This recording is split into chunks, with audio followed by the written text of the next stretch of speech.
the Ticats Audio Network. This is the CFL This Week with Bubba O'Neil.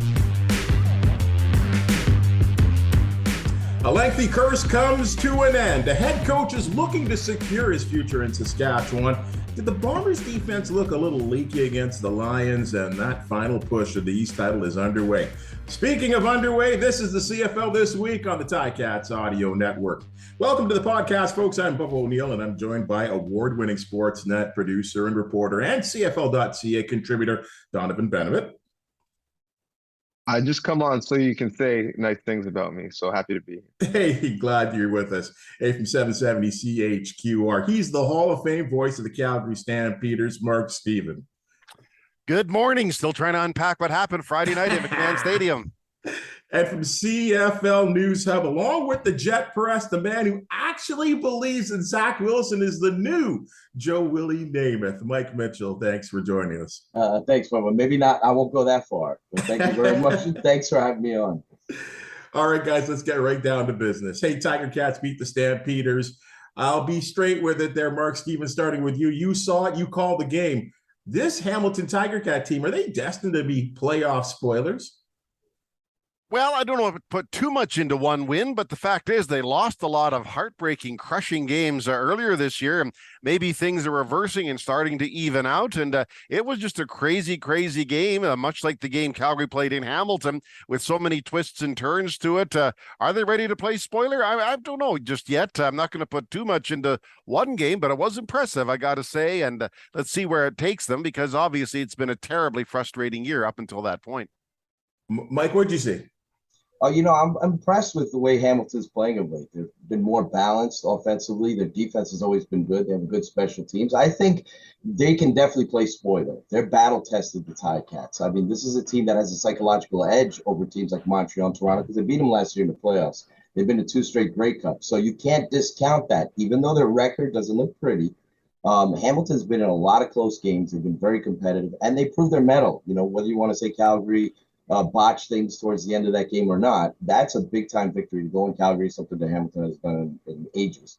And to win that game in the fashion that they did, Hamilton is a threat. And we've seen in the past, there have been teams from the East that have won the Grey Cup that have had less than stellar records at the end of the season, 500 or worse.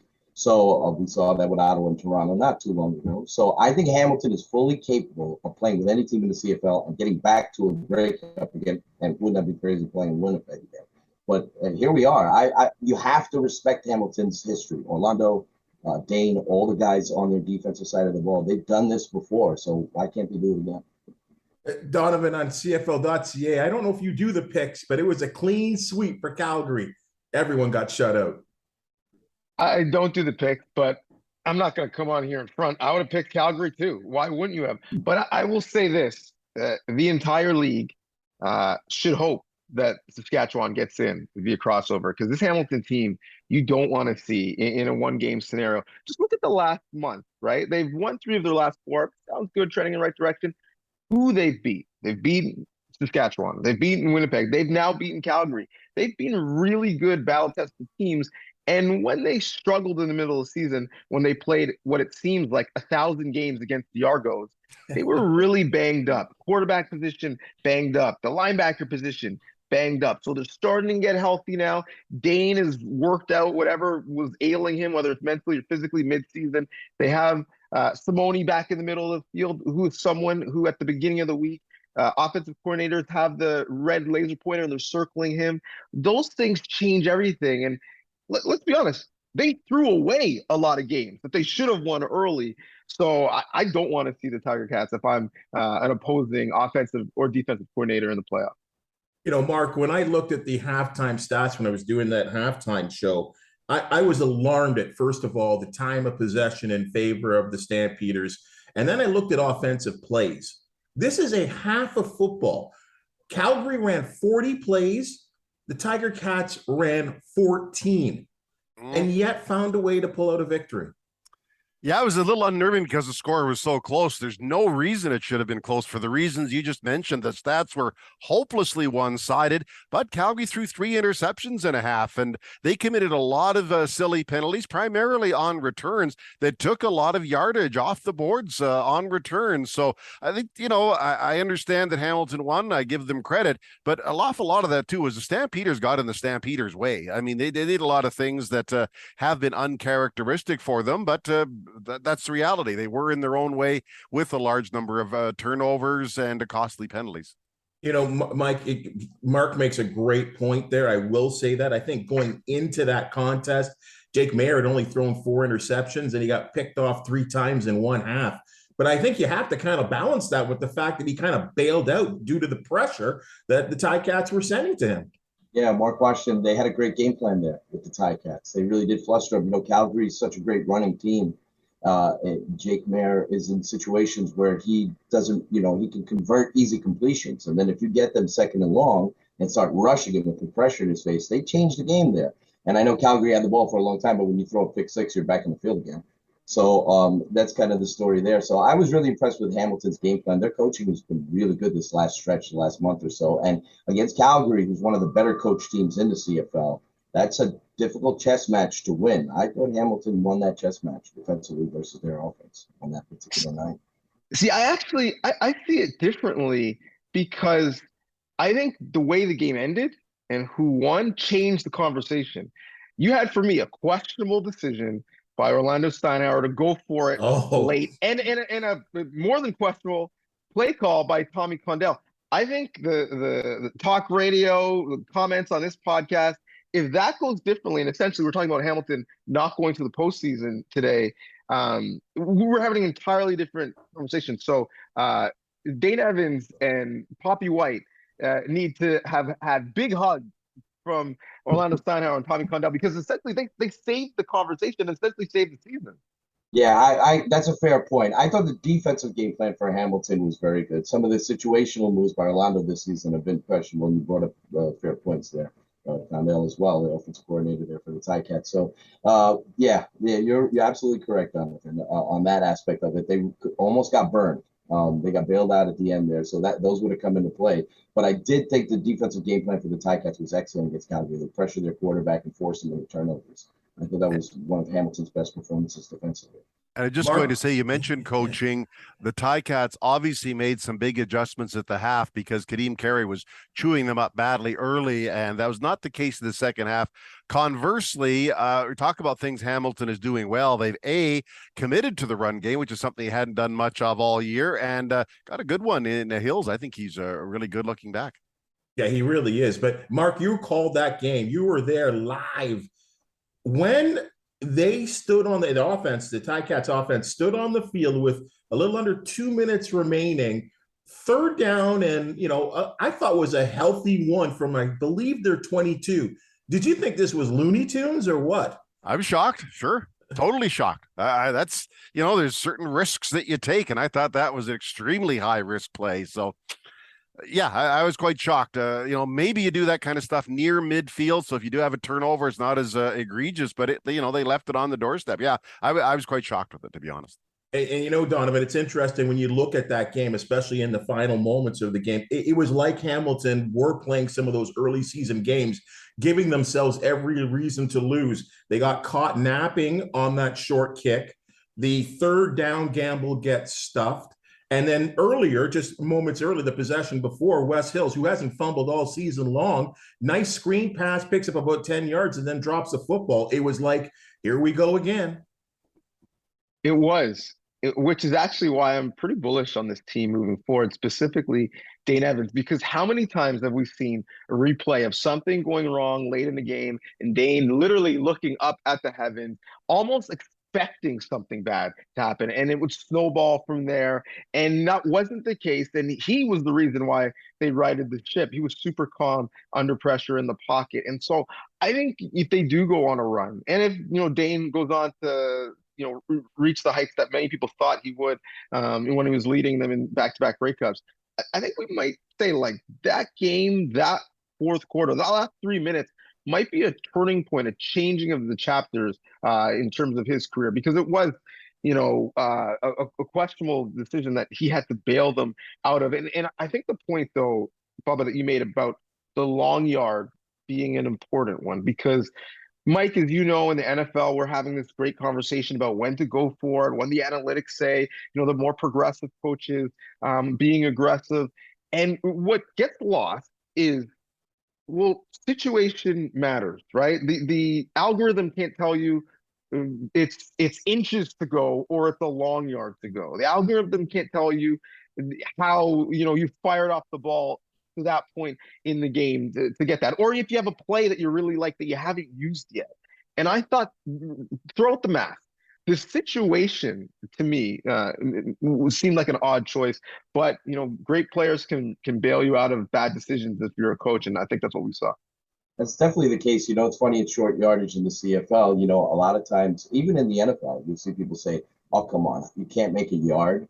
But it's not an apples to apples kind of thing, because you've got a situation where everyone's condensed into one area, so it's difficult to convert. In the CFL, you got different line of scrimmage rules. So I think sometimes CFL coaches think, this, if we can't make this 1 yard, I mean, what are we doing here? So a lot of times they're willing to take that risk, because honestly, if you're worth any salt in the CFL, you have to be able to convert that play. Now, so I mean, that's just the best teams in the CFL are able to do so. That's why a lot of times the rushing touchdown leaders are backup quarterbacks, like the Dominique Davises of the world, because that is a crucial play in the CFL, being able to convert those kind of plays. So that is a risk, though, when you're on your own end and you're doing that, you're asking for trouble. So there's definitely that. Right now analytics is kind of like overrunning things, and people don't run on their gut and their feel. So that's and a lot of NFL teams, CFL teams make mistakes just leaning on that. You have to have a feel for the game. But, it's fascinating, the CFL, just the short yardage game, how important it is. And how, I've seen teams like Toronto struggle doing that. And they finally put Chad Kelly in, and he's doing okay in that area. But Toronto's been one of the worst teams to convert in that. And you sit there, throw your hands in the air, how the hell you're unable to convert this. So it's a fascinating discussion, and it's something that really gets a lot more discussion nowadays. I've seen NFL teams now implementing, what they should have been doing a long time ago, having a blocker come up, wide receiver comes in motion and just pushes the quarterback. So now the Eagles have set it up with Jalen Hurts, where they have two wide receivers come in motion and they just blatantly push the quarterback. And maybe we should start seeing that in CFL too. They're not going to get flagged for it. So that's just a better way of converting it. But yeah, it's fascinating to see how coaches handle these situations.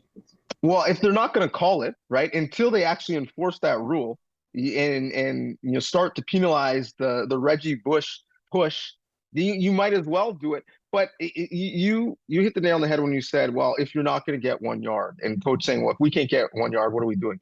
And I get that, but then don't line your tailback 7 yards deep or out of shotgun with no momentum 5 yards deep, right? If it's just about that 1 yard, well, then have a specialist that's a bigger, stronger quarterback who can get you those yards. Put them behind a guard and a center who's combined bench and squat, right, is enough to make sure you get the 1 yard. And so I get the thought process, but your methodology has to follow that philosophy. Yeah, I'll never really understand the 3rd and 1 or the 2nd and 1 or the 4th and 1 with your quarterback standing in the shotgun or even in the pistol. It blows me away. Let's change topic here, guys. The Argos and Alouettes, both winners this week, and now they're set to enter into what should be a real fun 2-game showdown, really what could be for the East Division. The Alouettes must sweep there, Mike Mitchell. Do you like their chances? It's so strange because Montreal and Toronto met so early in the season that both teams are so different now. I mean, Montreal's got a different head coach. At the time, Vernon Adams is their starting quarterback. And then Toronto was fortunate to beat Montreal. David Cope missed an easy field goal at the end of that game. So I do like the Owls' chances of measuring up with Toronto. Stanback started getting a little bit better in his last performance there. He started running better. Walter Fletcher's done a good job for them. I think they're equally matched, both teams. Toronto's defense is very good, particularly in the red zone. They've given up the least majors in the league. So Corey Mace has done a tremendous job. He's one of the best young assistants in the league. They have a very good defensive staff, and they're very deep in their defensive backfield. They're moving players all over the place. Chris Edwards plays the same position. Now he's playing out in corner. Jamal Peters has been fantastic. So, I think both teams are evenly matched. In the CFL, it's difficult, as you guys know, to win 2 games in a row against the same opponent. Montreal gets Toronto at home first. If they don't win that, it's over. The Argos have won the East. So that's a vital one. Can they do it? Sure they can. Absolutely. I think that this is going to be a very tightly contested games. It's going to come down to quarterback play. You got Trevor Harris and McLeod Bethel-Thompson. Jekyll and Hyde with McLeod. In this, and it's in every game. In every game, like against Edmonton, he plays like a C quarterback, a C minus quarterback in the first half, and then in the second half goes for nearly 300 yards. So he does that. It's not a week to week thing with him. He just runs hot and cold. But I think Montreal has a chance. Obviously, they got to get it done on Saturday at home. Otherwise, they're getting ready for Hamilton. Donnovan, you're shaking your head when the name McLeod Bethel-Thompson comes up. Look at your facial expression. Man, listen, there are some MBT truthers out there where if you say one bad thing about him on Twitter or question, his validity as a starter, they'll come for you and they'll present the stats. And I'll just say, sure, like let's sit down, let's watch the tape of, the wide open, crossers that he's missing, the times where he pre-snap, predetermines where he's going to go with the football, the times where, it's second and long and he's checked down Charlie when that doesn't do anything for you, right? It's just so all stats aren't good. He has a lot of stats where he's accumulating them, but he's not necessarily making the right football decision. The problem is that he has an NFL level arm. And when he's right, and I think the Argos have one of the most talented receiving groups, and they really haven't been healthy. They're I don't know if we've ever seen their best 5. I don't know, quite frankly, if they know who their best 5 are, and if everyone's healthy, who those guys would be. So he does, tease you every once in a while, generally in a second half after a terrible first half. But yeah, it is. I lose. For someone who loves clean, efficient football, I lose a lot of sleep. But you can't totally say, I want to throw out the baby with the bathwater, because he'll make a play or make a throw that not many people in this league can make, and that's why he's still the guy for now. But you want to date? I don't know if you necessarily want to marry. But when you talk about this matchup with the Alouettes, the Alouettes come in winning 4 of the last 5. If we look at who's the better football team right now, it is Montreal. Toronto, struggles in a track game to beat Edmonton and probably should have lost that game. Similar to the way Calgary, hurt themselves. Their Alberta friends did the same thing. But it's not even to me about, who could win in a 1-game scenario. If you're Montreal, essentially, to get to the Grey Cup, you have to beat Toronto 3 times. You might have to beat them twice in the regular season, and then you might have to see them again in the postseason, most likely, and beat them again. So, Mike mentioned how tough it is to beat a team twice in this league.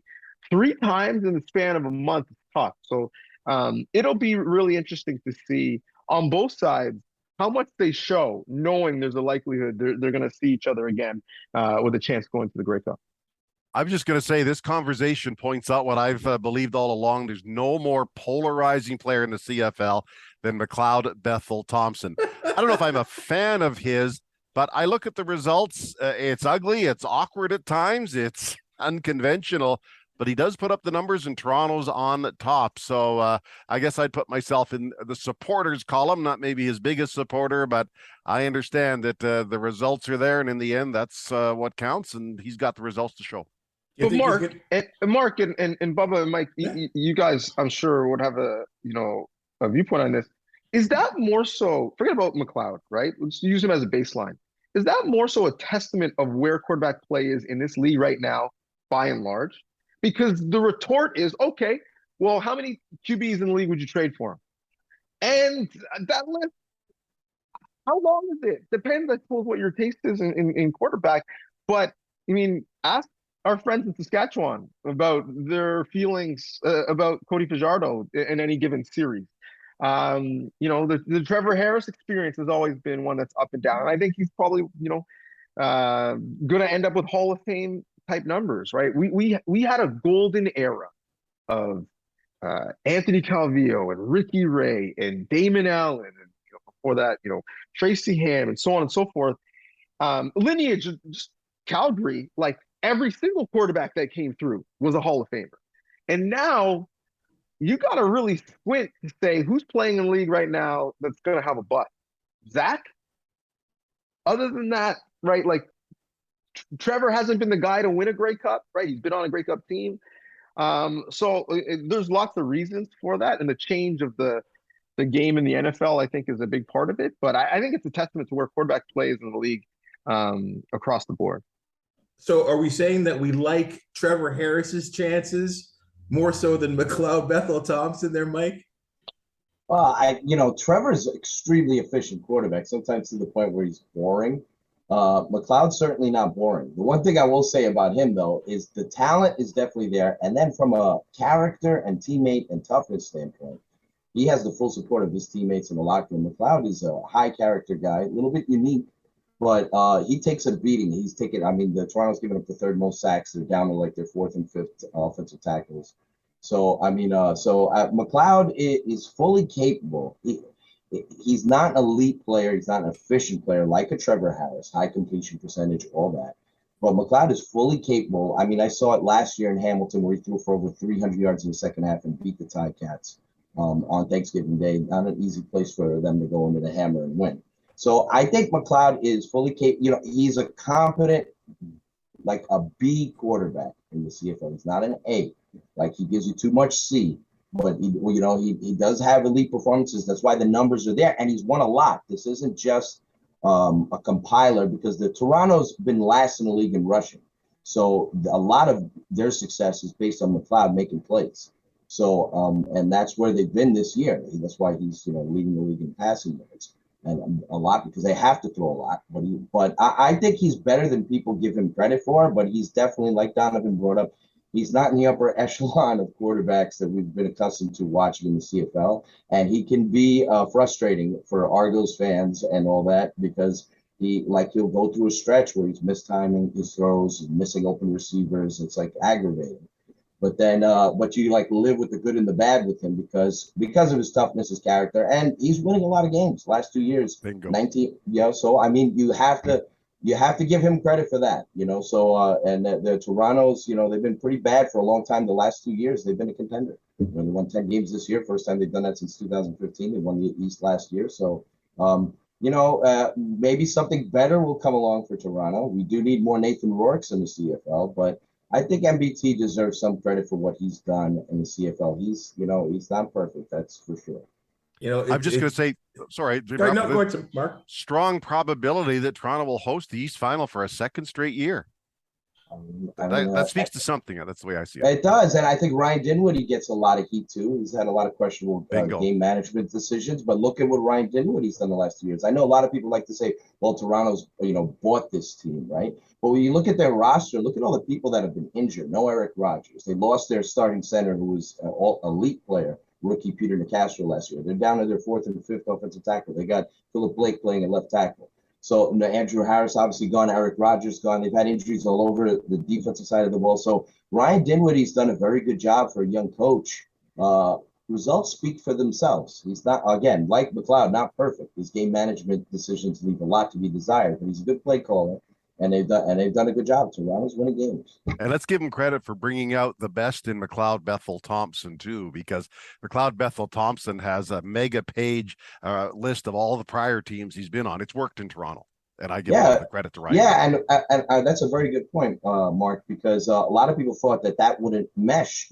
Everyone figured Dinwiddie with Arbuckle, because they were together in Calgary, that would work out. It didn't. McLeod had to win over Ryan Dinwiddie. He didn't know the game. So he wins over a lot of people. Media members love him. His teammates love him.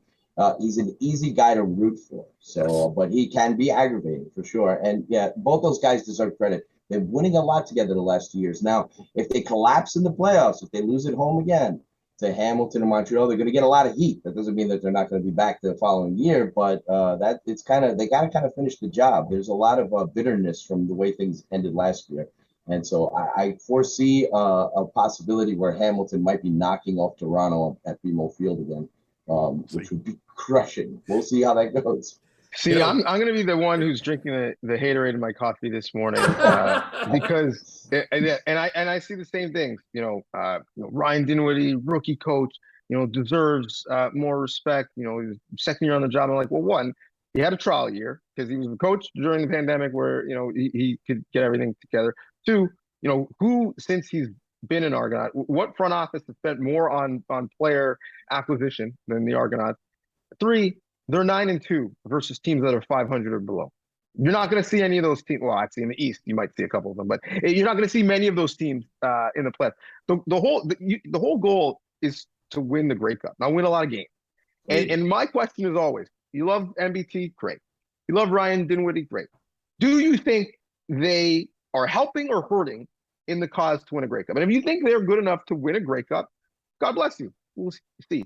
I am a bit skeptical based on what I've seen, that they are at that level. And if you're MLSE, you're investing that money not to host one playoff game. You're investing that money because you're looking for sustained success.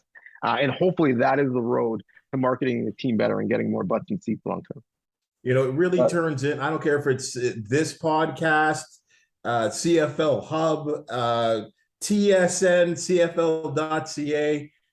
The Argonauts and McLeod Bethel Thompson. Boy, the opinions they're unbelievable. Let's go out west, folks. Roughriders head coach Craig Dickenson, speaking to the media, says he's hopeful, quote, hopeful, he won't have to defend his coaching job to leadership. His lifetime career record as a coach with Sask, 28-20. Pretty impressive. What's the mood in Regina right now, Mark Steven? Wildly angry. It's the hottest spot in the country, and I don't care where the forecast says where you are. It's the hottest spot.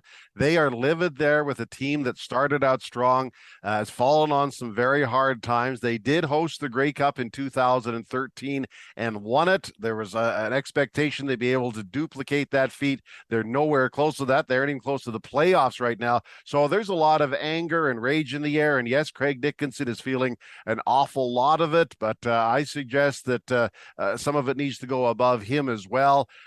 Last year, they had a tough year with the offensive line. It didn't protect Cody Fajardo. What did they do to improve it? Nothing. So is that Craig Dickinson's responsibility or not? But there's a lot of anger in Regina, no question about that. Donnovan? I actually, I look at it and I look at coaching for some of this. And we last year said, the Riders maybe didn't reach their potential, but somewhat catastrophic to lose 4 guys on the first day of team activities, right? We're gonna give them a pass for that year. This year, though, hosting the Grey Cup, a team with somewhat of a talented roster, you know who your quarterback is going to be. As long as he doesn't hit the upright play in the football game, we're having a different conversation. But the football saying, you're either coaching it or you're allowing it, and the lack of discipline on the field, right? Like just playing football. Stay in your gap, keep contained, have proper distribution, protect your quarterback. The lack of discipline on the sideline, having guys who aren't dressed, getting, 15-yard penalties. And then the lack of discipline in terms of, we're going to kind of make some excuses for the behavior of Garrett Marino. We're going to defend him. We're not going to, see where the wind is blowing in terms of, what he routinely does. We're going to kind of, talk to our players that are getting ejected and say that we take a serious stance, but it continues to happen, right? To me, you're either coaching it or you're allowing it. So I'm not in the room. I don't know why it's happening. All the reports I get back from guys who have played for Dickenson, who are in other situations, that they love him and he's a great guy. And I actually think, a special teams guy normally has a pulse of the roster, Michael Shea being a great example. And so I do think if things don't end up, with him staying in Saskatchewan, he'll have other looks. But I do think, a lot of the blame has to fall on his lap, because I get it, Mark, in terms of the offensive line not improving. But I didn't look at this roster at the start of the year and saying, man, they're going to be fighting for the playoff life. I knew the West was going to be pretty competitive, but I thought, they would have as good a chance as anybody to host a playoff game and potentially get in the game that really matters when they're hosting the Grey Cup. And we know when Saskatchewan's hosting a Grey Cup, all chips in the middle of the table, we really want to cash in and get there. And that's not going to be the case this year. You know, Mike, it's interesting. You bring up like the likes of Paul LaPolice, and by all accounts, every time I've dealt with Craig Dickenson, great guy, really friendly, polite. But I could say the same thing about Paul LaPolice, and that doesn't guarantee you that you're going to keep your job or produce winning results. So I feel like there's a lot of pressure out there, and even the general manager, I don't know what's going on there as well too with the Roughriders. You know, typically when your coach has a winning record and you have a down year, you'll kind of get a pass. But, you know, Donnovan brought up some good points about how things have kind of melted behind the scenes, character issues, all that discipline. The other problem they have, Saskatchewan, and they've been bridesmaid syndrome for a while now in recent memory, because they're competing against, you know, and being compared fairly or unfairly to Calgary, who's a model organization, and obviously Winnipeg is a powerhouse. And now you got BC on the come up. We'll see what happens with Nathan Rourke.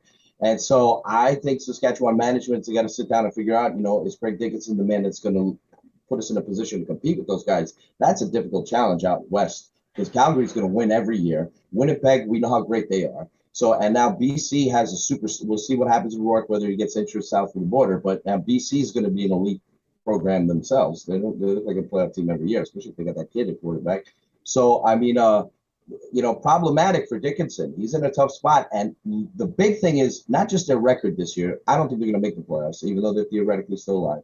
But the big problem is how the locker room, the Garrett Marino incident, everything else that went down with their team, Duke Williams acting a fool. You know, you got a lot of problems. When you're losing the locker room and having those issues, management has to consider a change. They're going to need to hire a big time hire though to compete with the teams they have, the organizations they have in their own division there. So whatever decision they make, it's got to be the right one. And Mike, that's not even considering that a guy they know well, Chris Jones, how many years before he rebuilt in Edmonton, especially with a guy like G-Roy Simon, you know, by his side. So it's almost like you better get your wins now in the West, right? Because Edmonton, in terms of what Victor has done and the resources that they have, you know, they will be coming. So yeah, a real interesting scenario in Saskatchewan. And like, if you play fantasy sports and you're in a keeper league, we had a CFL keeper league. How many guys, like, based off of how they played this year, would you want to keep on that roster, right? Like they haven't developed guys to play better than the potential of their draft stock, and I think that's an issue as well. And now you got sorry. But you got Saskatchewan. Saskatchewan's not only questioning their head coach for the future, they're starting to look at their quarterback side. Like Fajardo's a good quarterback, but now they're looking at him and going, well, he's not Caleros. Look at Rourke over here. So they're like, well, maybe we could try Bo. So it's gotten to the point now where they're like screwed up, you know, psychologically, mentally trying to figure out, well, how do we get our organization? This has been a very tough year for the Roughriders organization, for no question about it. I think he deserves another shot, another opportunity. Clearly, they're going to have to tell him, you know, to deal with these guys much quicker, much harsher. You know, I felt bad for him with all this Garrett Marino stuff going on. Who was trotted out there every day to explain it? Him. Where was the people above him? Invisible. So, you know, maybe he had a lot more to deal with than what we realized. I know it's not a good record this year, but I look at 2 appearances in the West Final 2 years before that. So, see what happens, but there's no question. Nobody's under more scrutiny right now than him. Folks, well, Mark, if they do let him come back and start the year, right, similar to, you know, Paul LaPolice, and play your way out of a bad scenario. If it doesn't go well, they do have a guy like Jason Moss, theoretically, assuming he stays on staff, who's been a head coach before. I don't think they like him either. There, Donnovan. I wonder about that too. Yeah. Yeah, I mean, there's that. But so we'll see. I mean, there's only so many musical chairs, right? So if not one or two of them, who across the league is leaving, you know, their current situation, and coming, right? One of the reasons why the Argos probably, in my estimation, reached for a Dinwiddie maybe before he was ready is because they think like he could be the guy. And so we'll deal with the rough 1-2 years and get him up to speed because we want to secure one of those guys. And there's not many, which is why what happened in Ottawa with you know, the breakdown between, you know, the coaching staff and front office such a huge thing, because if you have a guy in your building who you know can win you a Grey Cup, you have to figure it out. You have to. Yeah. Fair Folks, enough. you can win a trip to the Ticats October 29th away game in Ottawa with Journey Rewards. Simply hit ticats.ca/journey-rewards to enter to win 2 tickets on Via Rail, hotel and game tickets, plus a chance at other prizes, including an autographed Ticats jersey or a $250 gift card to the Ticats shop. Go on the road with the Ticats to Ottawa with Journey Rewards. And boy, that could be a really big contest. Mark, I'm going to stick with you here. You've seen these teams the most live, especially. Zach Collaros sat down for last week's game against the Lions. He did not play, but many of the Bombers' first team defensive members were on the field in what was, I thought, a shaky 40-32 loss to the Lions. Any concerns for Winnipeg here? I would say probably not, based on one game. How much did Big Hill play? Kind of missed a few games or series there too. But just overall, it's hard to play at that elite level for the long time that Winnipeg has. Give them all the credit in the world for doing it. That's why they're the 2-time champs and they're the favorites to be the 3-time champs. No, they didn't look at their best. I agree with that. But no, I wouldn't be worried about it right now. It doesn't strike me as a trend. It was just a game where they weren't at their best. And, certainly the stakes were much, much higher for the BC Lions as well. Mike, did they look a little leaky on defense to you? A little bit, but it's difficult to put much stock into it. You saw that a little bit with Toronto and Edmonton. There was nothing at stake for these teams. So I was surprised that Winnipeg was actually competitive in that game. I figured they'd pull the plug early, start putting in backups, treat it like an exhibition game. And so I thought they were pretty feisty. Obviously, defensively, the Bombers didn't play very well. But I think the sense of urgency is much different in that setting. It's hard to doubt anything about Winnipeg's operation, to be honest with you. So the fact that they were competitive in a game that they really didn't need kind of told me something. They're in there with Drew Brown and all these other backups playing in the game. So I wouldn't worry about Winnipeg. There's really no reason to worry about them. Donnovan, I guess it's fair to say that Drew Brown actually, gave the Lions 14 points. So, though I thought he kind of looked okay. Not bad. Yeah. They got weapons with the Bombers for sure, with the receivers there. So that helped. But he had an okay game. That wasn't bad at all. Yeah, first start against a really opportunistic defense. He looked okay. Listen, these are 2 teams thinking about the playoffs. One is thinking about making sure they're there and healthy, and one who's thinking about making sure they're there with a home field date in the first round. And so the different levels of motivation, I think, is a big thing. And the other piece is, let's be honest, Winnipeg's defense has been kind of leaky relative to what they've been in years past all year. When you look at the distribution of some of their assets, this is a team that is much more offensive minded, much more aggressive offensively, right? We have the memories of them being so dominant defensively, and now they're a bit more bend but don't break. And Zach has saved them in ball games. Think about the fact that they were talking about trying to go and get Kenny Lawler for the stretch drive. This is an entirely, a lot of same faces, same uniform, but in terms of the way they're winning games, it's much different. And Zach, when he first got there, was told, we got a great defense. You got a Hall of Fame back behind you. Hand it off, make 1 to 2 big plays a game, and we're going to be okay. Now they're saying, Zach, we're going to need you to make a couple big throws on every drive. And so he's done it. But I don't think that defense all year has been at the level that maybe we remember. Mark, you've seen, I think, the Calgary and Bombers series may be the best all season long amongst any matchups this season that we've seen. Do you agree with that? Is this a slightly different look or approach, I'd say, for the Bombers this season? There are some differences, but they remain very, very good. I mean, you mentioned Andrew Harris. Well, he's gone. Look at who they've plugged in there. He's filled the bill very, very well. Brady Oliveira, their receiving core, just a new hero. Where did Dalton Schoen come from? Look at what he's done. He's been amazing. I had no clue that, they lost a couple of the guys, Lawler being one. The defense, I understand there's maybe some differences there, but I call it the triangle of Hall of Famers that they've got there with Big Hill, Jefferson, and Jeff Cote. I think they're all fantastic. And they're different slightly, but they're still at an elite level. They're still the team to run down as far as I'm concerned. Guys, Tim White Dominic Rhymes, Dalton Schoen, as we just talked about, Eugene Lewis. And I know there's a couple others. We kind of touched on this earlier on the CFL this week, a couple of months back, but I want to go back to it. We're seeing more and more. Which receiver right now, Donnovan Bennett, is the most dangerous in the CFL at this point? Man, I was hoping you weren't going to come to me first so I could just wax poetic about the guy that wasn't mentioned yet, because they're all really good. They all do it in a different way. If I had to choose one, and maybe he's the most dangerous, that's maybe Schoen, although Rhymes is dangerous when he gets balls. If I had to choose one, and I'm starting a team, it would be Eugene Lewis. Can run every single route in the route tree, dependable. Doesn't matter who's been playing at quarterback, you know what he's going to give you.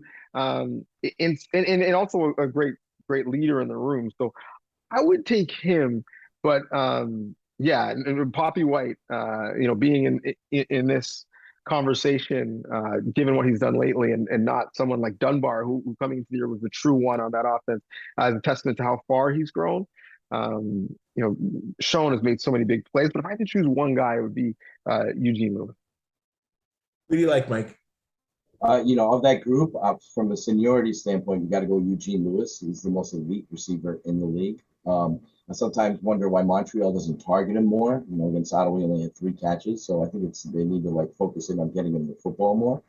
He's got such a great catch radius. He's very difficult to defend. He almost plays like he's 6'6". Dalton Schoen, though, what an interesting story with him. He's having one of the greatest rookie seasons in the history of the CFL. So we got over 1,300 yards, 20 yards per catch, 15 touchdowns. And we talk about Nathan Rourke getting NFL opportunities. Dalton Schoen's going to get a call because the kid's very young. He's already had 4 stints in the NFL. He's been on practice squads with the Chiefs, and I think he's with the Chargers as well. So Washington as well. So I think Dalton Schoen is going to be somebody who's going to get an NFL opportunity. He's very young. And when you look at his film from college, he's doing exactly what he did at Kansas State that he's doing in the CFL. He just continuously, in the early going, you figure, okay, teams will figure him out. He's not going to make big plays down the field every week. But here he is, especially his last few games. It's just been ridiculous. He's got 4 touchdowns. It's games where he's had 3 touchdowns. So he's been really impressive. I'm impressed with him, how he's kept up that high level of play. It helps being with Caleros. It helps being in that system, no doubt about it. Nick Dembski's a fantastic receiver too, tough guy, versatile. But Dalton Schoen, fascinating season. There have been some great Darryl Mitchells of the world and Nick Lewis's, guys who've had outstanding rookie seasons as CFL receivers. I can't recall too many American guys coming in and doing what he's done. And Winnipeg would have definitely been even more scary if they'd gotten Kenny Roller back. I think we would just wrap it up and give him the trophy at that point. But you might as well do that. You could theoretically do that now. But Schoen is very Eugene Lewis of that group. Tim White has been fantastic for Hamilton too. Eugene Lewis is the most accomplished, the most elite receiver in the league. Schoen's interesting there. Well, you said that Lewis. By the way, this is a no-lose conversation. He got a lot of great players, but in my mind, you say that Lewis plays 6'6". Well, Dominique Rhymes, I think, is 6'6". He's 6'5.5".